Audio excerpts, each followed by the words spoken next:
עורכת הדין שרה בייסר, שותפה בפירמת פוקס רוטשילד, מספרת על אחד התיקים הכי מעניינים בקריירה שלה. It's a great question, and this is probably one of the most interesting cases that I will ever have in my career. In January of 1968, an American B-52 was carrying 4 plutonium bombs with 8 kilograms of plutonium over the northern part of the world during the Cold War. And there were 8 airmen on board, and they realized that something happened with the air conditioning system. It went on fire. So the plane went into flames and crashed. As it was crashing, 7 of the airmen ejected, and they survived, and 1 did not. So the plutonium bombs didn't detonate over Tula, but they crashed in Tula, Greenland.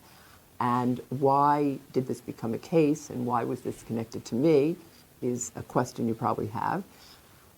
The reason is because I represented the successor to the Danish construction company that was operating or supplying the manpower, the men, to service the U.S. military air base that was in Tula, Greenland at the time.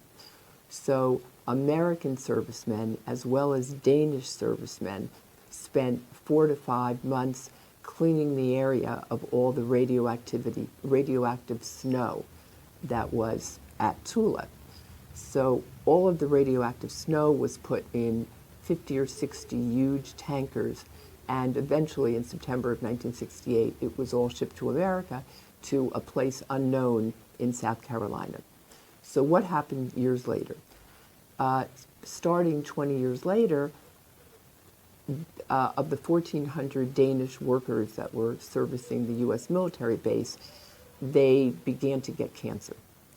And they began to sue the Danish government. They began to sue the European Union.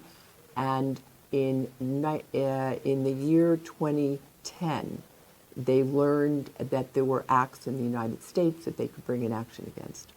So they brought an action against a number of companies, but the main company that was still around was my company, the successor to the Danish construction company.